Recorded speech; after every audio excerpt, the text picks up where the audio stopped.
buscarmos cada dia mais a presença de Deus, nos capacitarmos para podermos pregar o seu evangelho, a sua palavra, né? Ministrar com sabedoria, com entendimento, né? Tudo isso a gente temos que buscar para podermos fazer a obra de Deus. Então, a promessa tem conexão com a palavra profética de Isaías direcionada a Israel. Derramarei o meu espírito sobre a tua posteridade. Vamos ver Isaías capítulo 44, versículo de número 3.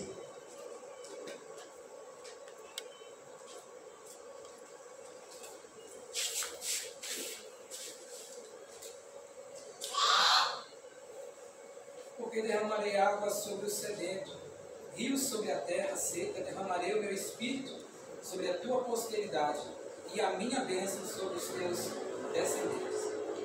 Vamos ver também em Ezequiel 39, 29, né? Que diz: derramarei o meu espírito sobre a casa de Israel.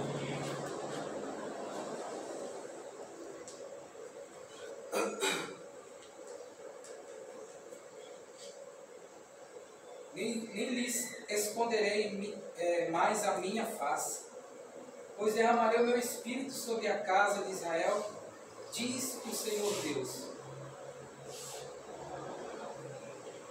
E mais precisamente com a profecia de Joel, que estende a promessa para todos os crentes, não só para os judeus, mas também para os não judeus, né? Que era para os gentios, né? Que somos nós, para todos, né?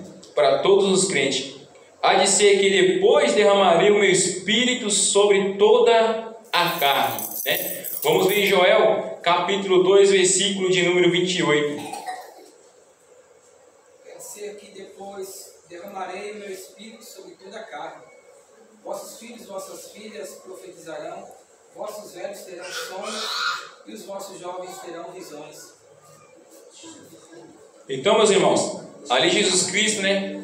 Que Jesus Cristo, quando ressuscitou, ficou um bom tempo ali com seus discípulos, né?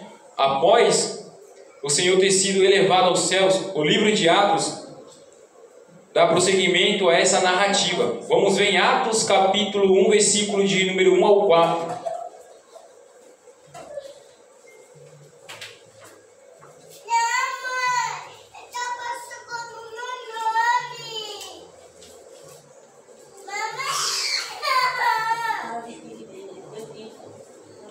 Atos capítulo 1, versículo de número 1 ao 4.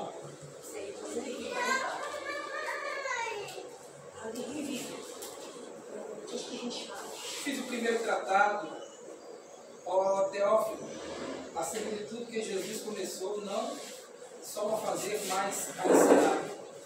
Até o dia em que fui recebido em cima, depois de ter dado mandamentos pelo Espírito Santo aos apóstolos que acolheram, aos quais também depois de parecido se apresentou vivo, com muitas provas infalíveis, sendo visto por eles por espaço de 40 dias e falando das coisas concernentes ao reino de Deus.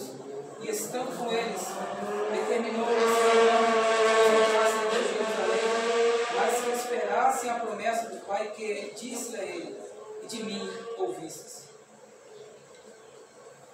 Então, meus irmãos, Lucas, né, o autor, né, do livro, ele ratifica, né, que o derramamento do Espírito Santo era a capacitação necessária para a evangelização dos povos, né? Vamos ver em Atos capítulo 1, versículo de número 8. Atos 1, 8. Mas recebeis a virtude do Espírito Santo, que há de vir sobre vós. Semeei testemunhos tanto em Jerusalém, como em toda a Judéia, Samaria e até os confins da terra. Então Jesus Cristo, ele fala, né? Porém, quando o Espírito Santo descer sobre vocês, vocês receberão poder e serão minhas testemunhas em Jerusalém, em toda a Judéia e Samaria e até os lugares mais distantes da terra, né? Ou seja, hoje o mundo global todo, né, conhece a palavra de Deus, né? Começou aonde? Em Jerusalém, né? Em toda a Judéia e Samaria e até nos lugares, ou seja, nos confins da terra, os mais distantes, né? Hoje em dia todos conhecem a palavra de Deus. A gente vamos ver aqui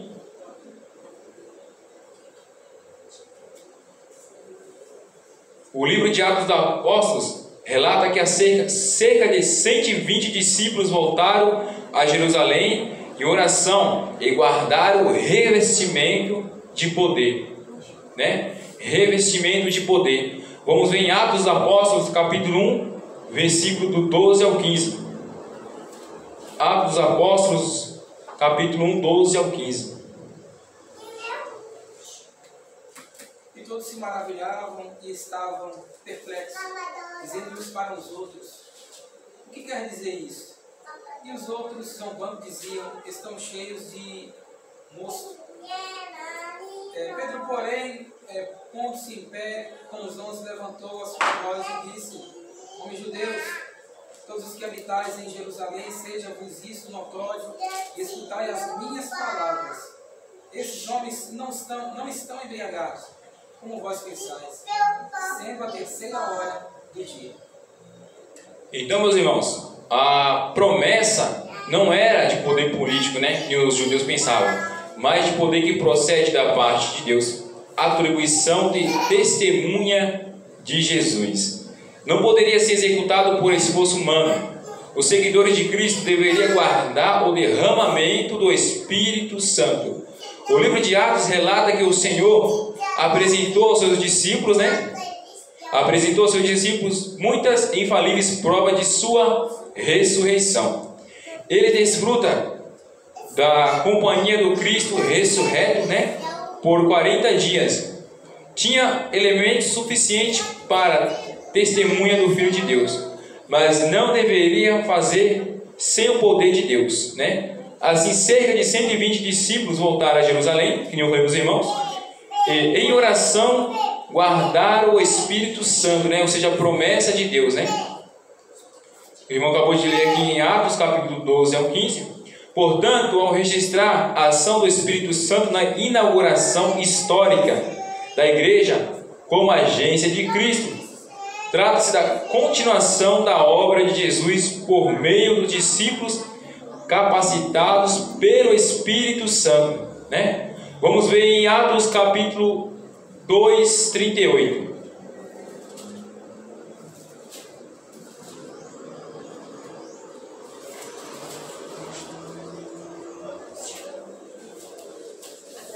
E disse-lhes Pedro: arrependei-vos, cada um de vós seja batizado em nome de Jesus Cristo, de remissão de pecados, e recebereis o dom do Espírito Santo.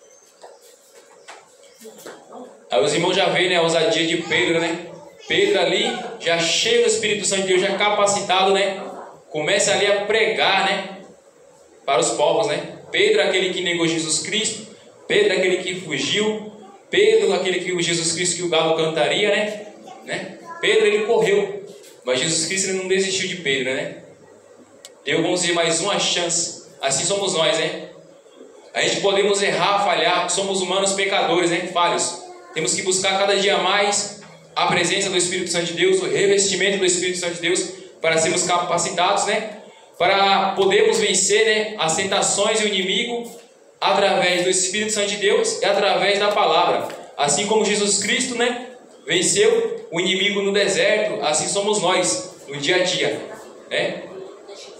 O inimigo ele conhece o meu ponto fraco e o seu ponto fraco. Ele vai tentar investir naquele ponto fraco seu.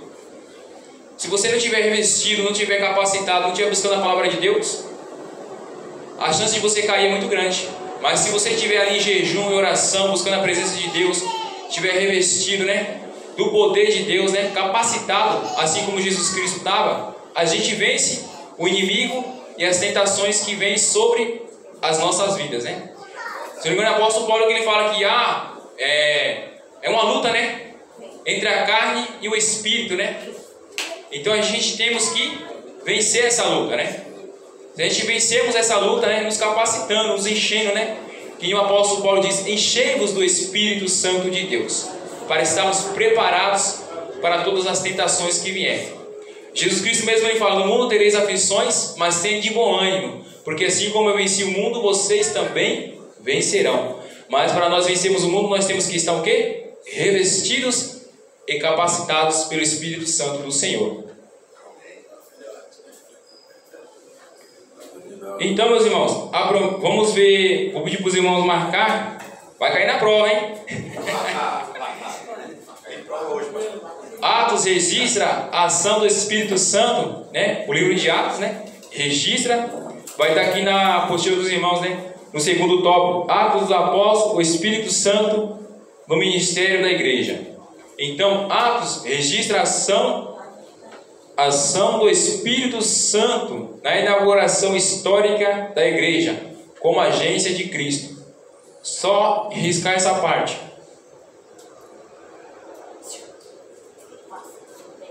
Está bem no tópico de Atos dos Apóstolos, né? Tem o número 1. Está no número 1 bem no finalzinho. Atos registra a ação do Espírito na inauguração histórica da igreja como agência de Cristo. Amém.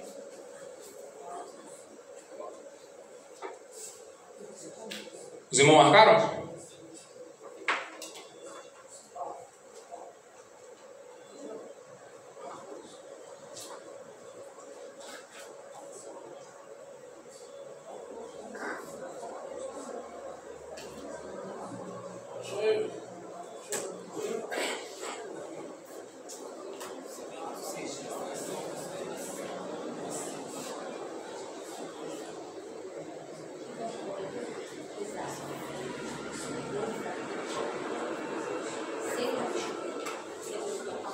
Finalzinho do número 1, não é isso, irmão?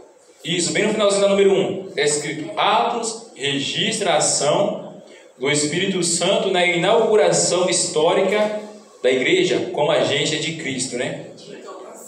Que é no livro de Atos, né? Que o Espírito Santo de Deus desce sobre a igreja.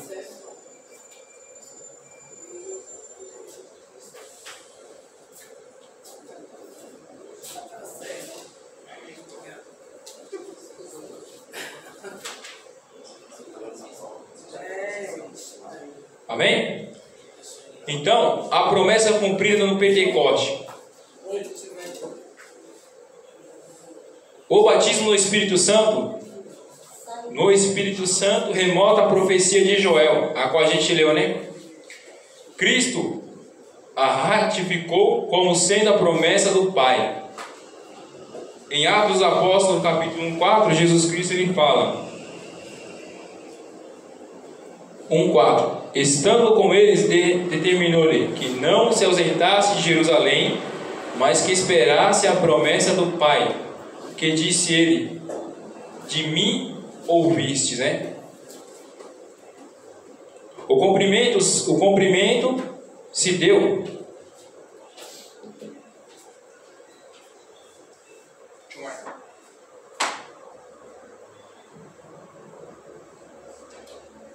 O cumprimento se deu no dia de Pentecoste, em Atos capítulo 2, versículo de número 1. Atos dos Apóstolos, capítulo 2, versículo de número 1.